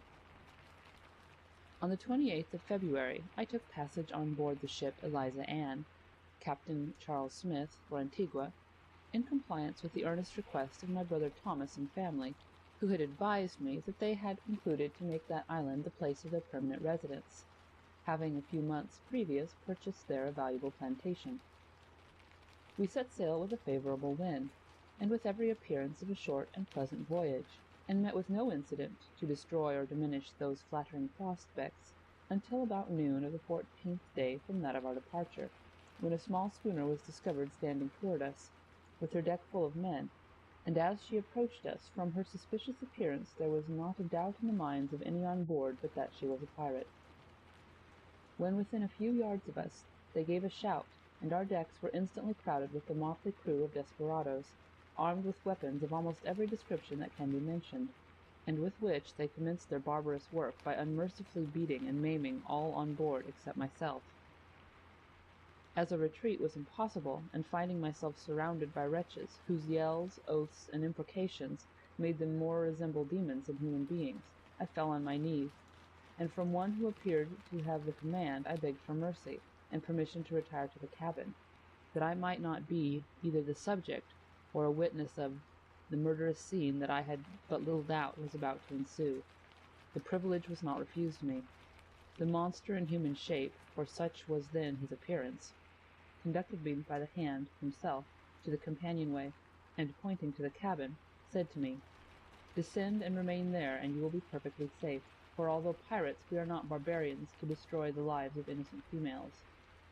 Saying this, he closed the companion doors and left me alone, to reflect on my helpless and deplorable situation. It is indeed impossible for me, brother, to paint to your imagination what were my feelings at this moment. Being the only female on board, my terror, it cannot be expected, was much less than that of the poor devoted mariners. I resigned my life to the being who had lent it, and did not fail to improve the opportunity, which I thought it not improbable might be my last, to call on him for that protection which my situation so much at this moment required, and never shall I be persuaded but that my prayers were heard. While I remained in this situation, by the sound of the clashing of swords, attended by shrieks and dismal groans, I could easily imagine what was going on deck, and anticipated nothing better than the total destruction by the pirates of the lives of all on board. After I had remained about 1 hour and a half alone in the cabin, and all had become silent on deck, the cabin doors were suddenly thrown open, and 8 or 10 of the piratical crew entered, preceded by him whom I had suspected to be their leader, and from whom I had received assurances that I should not be injured. By him I was again addressed, and requested to banish all fears of personal injury, that they sought only for the money which they suspected to be secreted somewhere on board the vessel, and which they were determined to have, although unable to extort a disclosure of the place, and of its concealment by threats and violence, from the crew.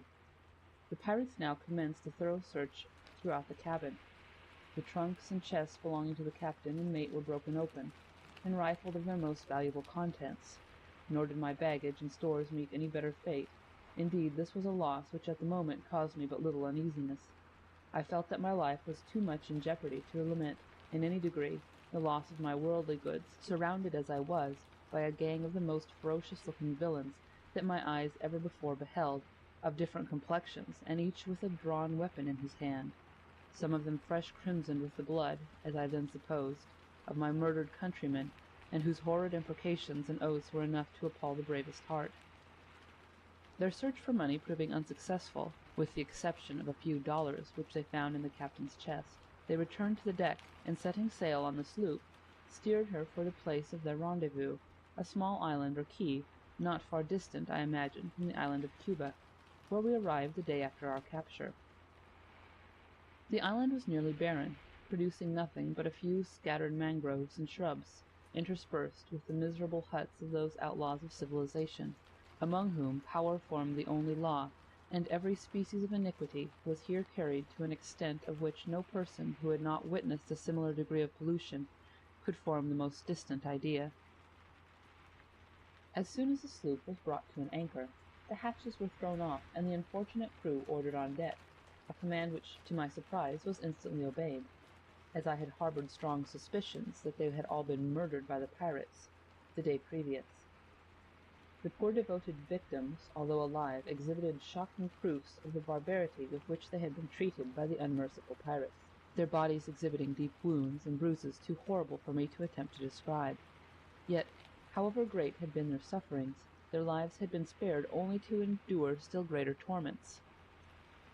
Being strongly pinioned, they were forced into a small leaky boat and rowed on shore, which we having reached, and a division of plunder having been made by the pirates, a scene of the most bloody and wanton barbarity ensued, the bare recollection of which still chills my blood. Having first divested them of every article of clothing but their shirts and trousers, with swords, knives, axes, etc., they fell on the unfortunate crew of the Eliza Ann with the ferocity of cannibals. In vain did they beg for mercy and entreat of their murderers to spare their lives. In vain did poor Captain S. attempt to touch their feelings and move them to pity by representing to them the situation of his innocent family, that he had a wife and 3 small children at home, wholly dependent on him for support. But alas, the poor man entreated in vain. His appeal was to monsters, possessing hearts callous to feelings of humanity. Having received a heavy blow from one with an axe, he snapped the cords with which he was bound, and attempted to escape by flight, but was met by another of the ruffians, who plunged a knife or dirk into his heart. I stood near him at this moment, and was covered with his blood. On receiving the fatal wound, he gave a single groan and fell lifeless at my feet. Nor were the remainder of the crew more fortunate. The mate, while on his knees imploring mercy, and promising to accede to anything that the vile assassins should require of him, on condition of his life being spared, received a blow from a club which instantaneously put a period to his existence. Dear brother, need I attempt to paint to your imagination my feelings at this awful moment? Will it not suffice for me to say that I have described to you a scene of horror which I was compelled to witness? And with the expectation, too, of being the next victim selected by these ferocious monsters, whose thirst for blood appeared to be insatiable. There appeared now but one alternative left me, which was to offer up a prayer to heaven for the protection of that being who has power to stay the assassin's hand, and, quote, who is able to do exceedingly abundantly above what we can ask or think, end quote. Sincerely, in the language of Scripture, I can say, quote, I found trouble and sorrow, then called upon the name of the Lord, end quote. I remained on my knees until the inhuman wretches had completed their murderous task, and left none but myself to lament the fate of those who, but 24 hours before, were animated with the pleasing prospects of a quick voyage and a speedy return to the bosoms of their families.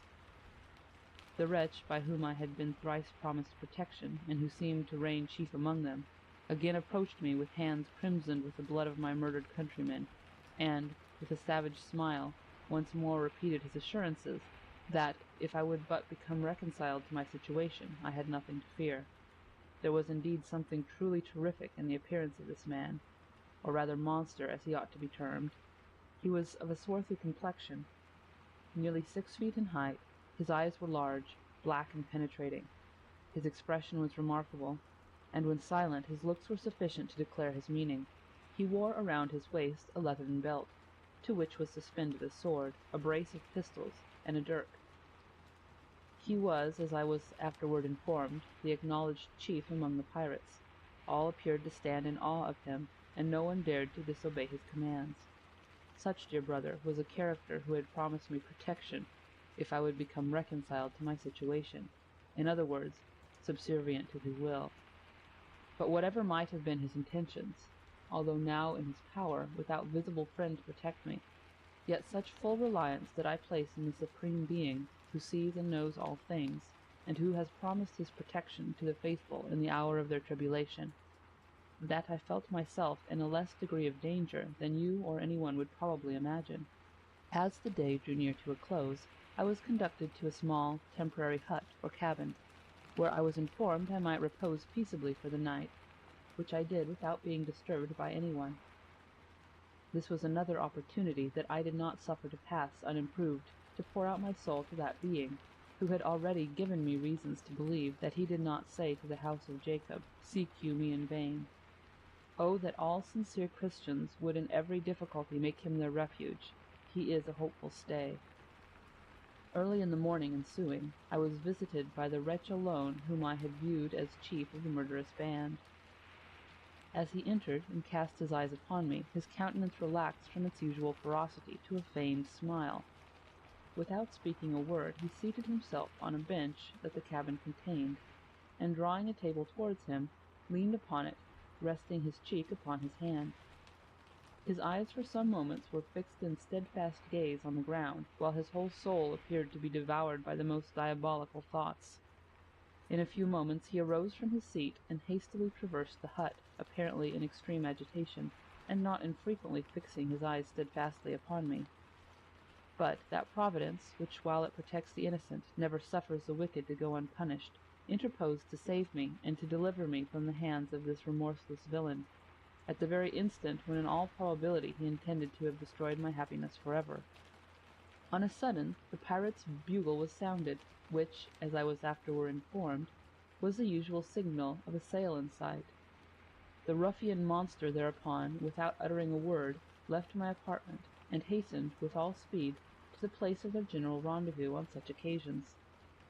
Flattered by the pleasing hope that Providence might be about to complete her work of mercy, and was conducting to the dreary island some friendly aid, to rescue me from my perilous situation, I mustered courage to ascend to the roof of my hovel, to discover, if possible, the cause of the alarm, and what might be the issue. A short distance from the island I espied a sail, which appeared to be lying to, and a few miles therefrom, to the windward, another, which appeared to be bearing down under the press of sail for the former. In a moment the whole gang of pirates, with the exception of 4, were in their boats, and with their oars, etc., were making every possible exertion to reach the vessel nearest to their island. But by the time they had effected their object, the more distant vessel, which proved to be a British sloop of war disguised, had approached them within fair gunshot, and probably knowing or suspecting their characters, opened their ports and commenced a destructive fire upon them. The pirates were now, as nearly as I could judge with the naked eye, thrown into great confusion. Every possible exertion appeared to have been made by them to reach the island, and escape from their pursuers. Some jumped from their boats and attempted to gain the shore by swimming, but those were shot in the water, and the remainder, who remained in their boats, were very soon after overtaken and captured by the 2 well-manned boats dispatched from the sloop of war for that purpose, and soon I had the satisfaction to see them all on board of the sloop, and in the power of those from whom I was fully satisfied that they should meet with the punishment due to their crimes. In describing the characters of this piratical band of robbers, I have, dear brother, represented them as wretches of the most frightful and ferocious appearance, bloodthirsty monsters, who in acts of barbarity ought only to be ranked with cannibals, who delight to feast on human flesh. Rendered desperate by their crimes, and aware that they should find no mercy, if so unfortunate as to fall into the hands of those to whom they show no mercy, to prevent a possibility of detection, and the just execution of the laws, wantonly destroy the lives of every one, however innocent, who may be so unfortunate as to fall into their power. Such, indeed, brother, is the true character of the band of pirates, to the number of 30 or 40, by whom it was my misfortune to be captured, with the exception of a single one, who possessed a countenance less savage, and had the appearance of possessing a heart less callous to the feelings of humanity. Fortunately for me, as divine providence ordered, this person was one of the 4 who remained on the island, and on whom the command involved, after the unexpected disaster which had deprived them forever of so great a portion of their comrades.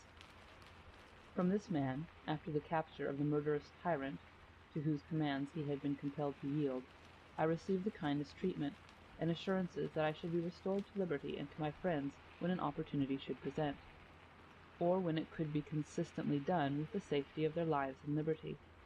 This unhappy man, for such he declared himself to be, took an opportunity to indulge me with a partial relation of a few of the most extraordinary incidents of his life.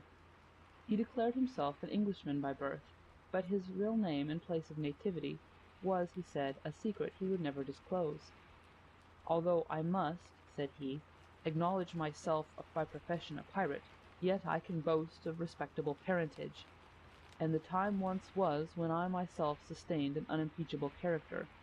Loss of property, through the treachery of those whom I considered friends, and in whom I had placed implicit confidence, was what first led me to and induced me to prefer this mode of life to any of a less criminal nature.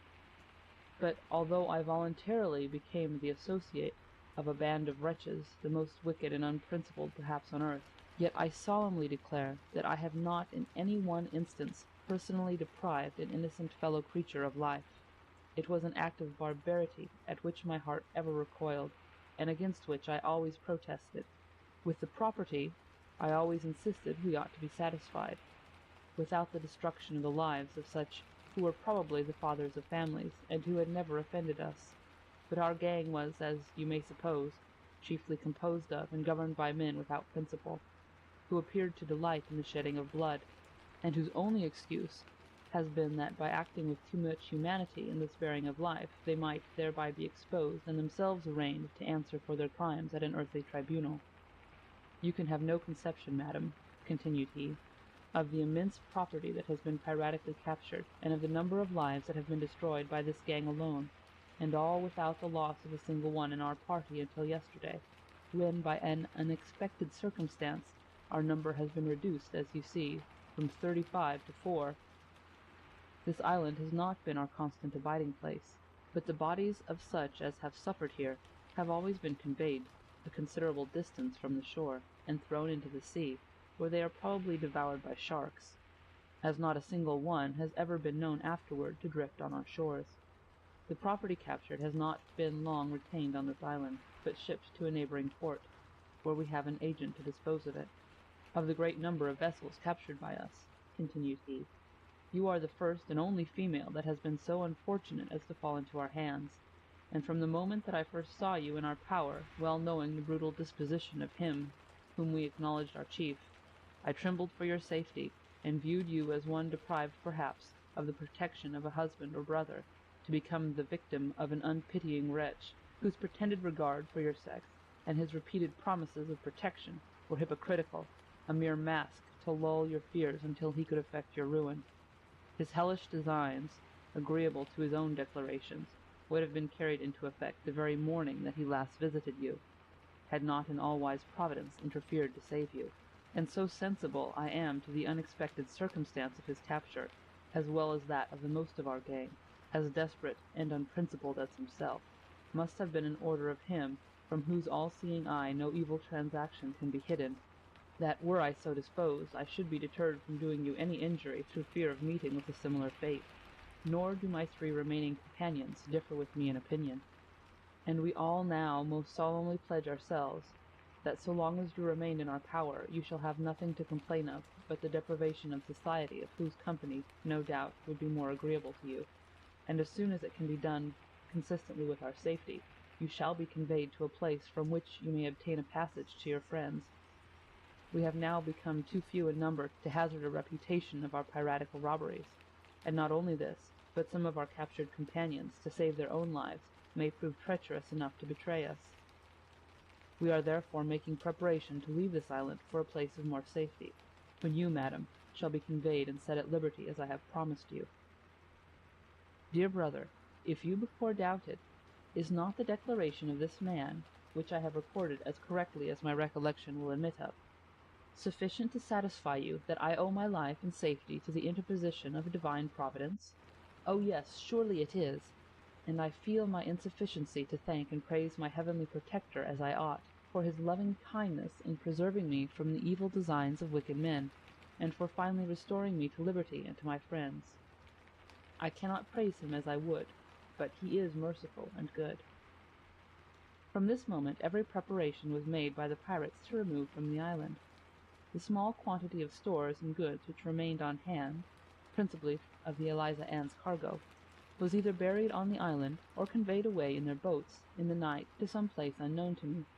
The last thing done was to demolish their temporary dwellings, which was done so effectually as not to suffer a vestige of anything to remain that could have led to a discovery that the island had ever been inhabited by such a set of beings.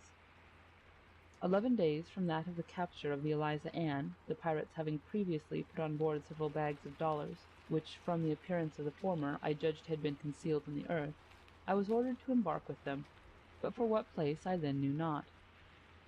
About midnight I was landed on the rocky shores of an island which they informed me was Cuba.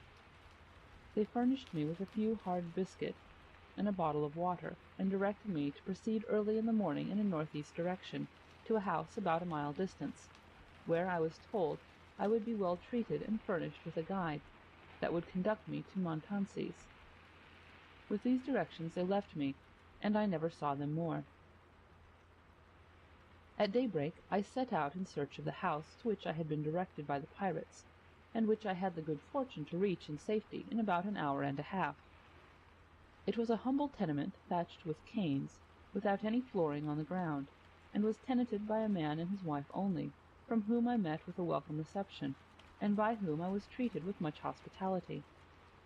Although Spaniards, the man could speak and understand enough English to converse with me, and to learn by what means I had been brought so unexpectedly alone and unprotected to his house. Though it was the same to which I had been directed by the pirates, yet he declared that so far from being in any way connected with them in their piratical robberies, or enjoying any portion of their ill-gotten gain, no one could hold them in greater abhorrence. Whether he was sincere in these declarations or not is well known to him who the lying tongue cannot deceive.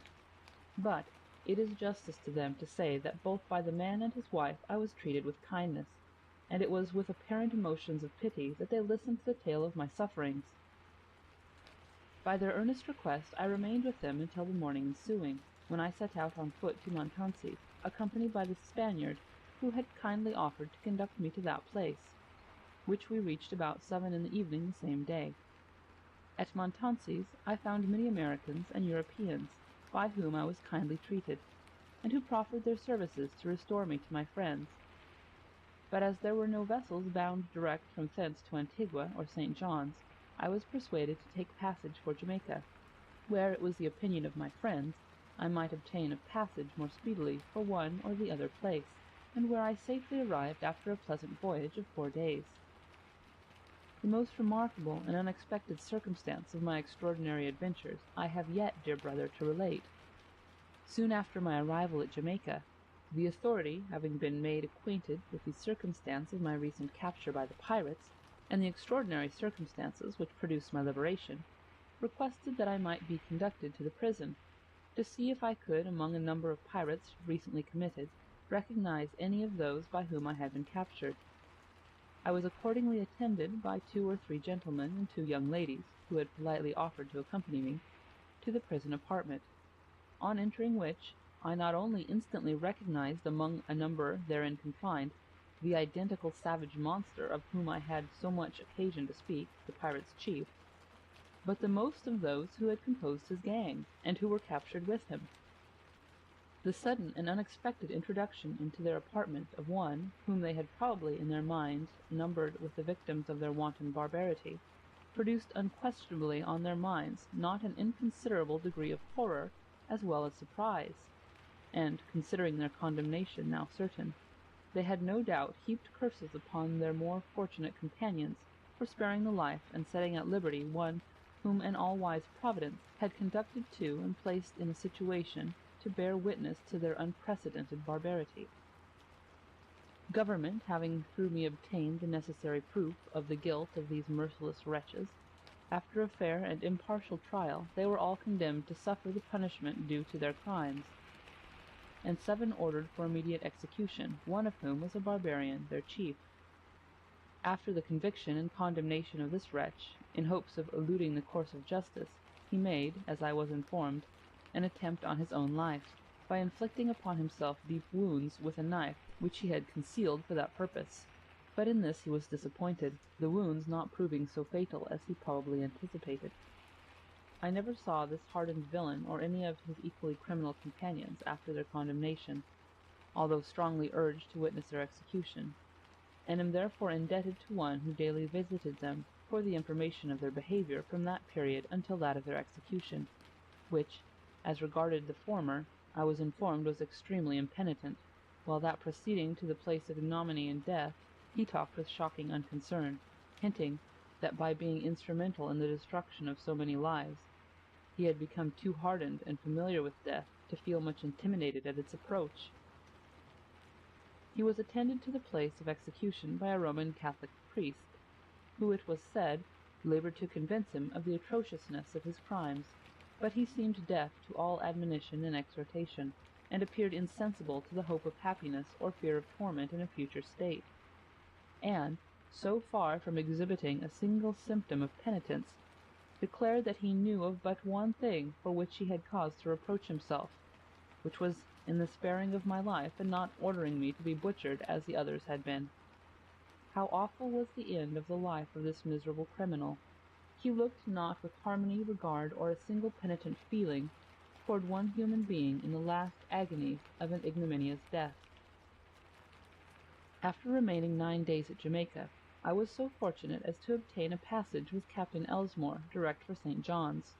The thoughts of once more returning home, and of so soon joining my anxious friends, when I could have an opportunity to communicate to my aged parents, to a beloved sister, and a large circle of acquaintances, the sad tale of the misfortunes which had attended me since I bid them adieu, would have been productive of the most pleasing sensations, had they not been interrupted by the melancholy reflection that I was a bearer of tidings of the most heartrending nature to the bereaved families of those unfortunate husbands and parents who had in my presence fallen victim to piratical barbarity. Thankful should I have been, had the distressing duty fell to the lot of some one with less sensibility, but unerring Providence had ordered otherwise.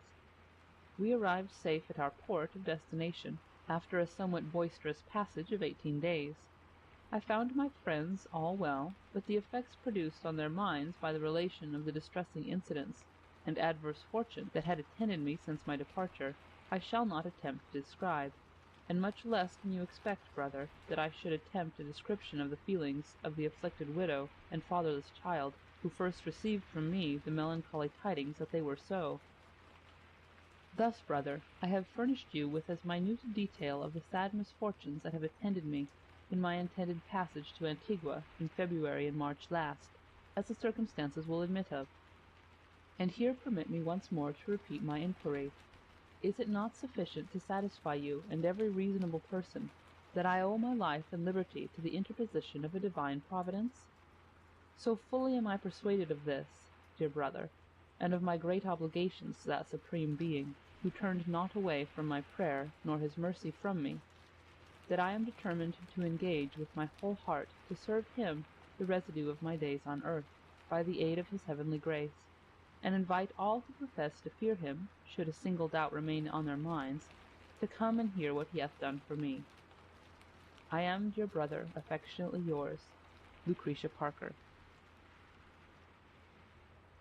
Footnotes 26 from an old pamphlet published in 1825.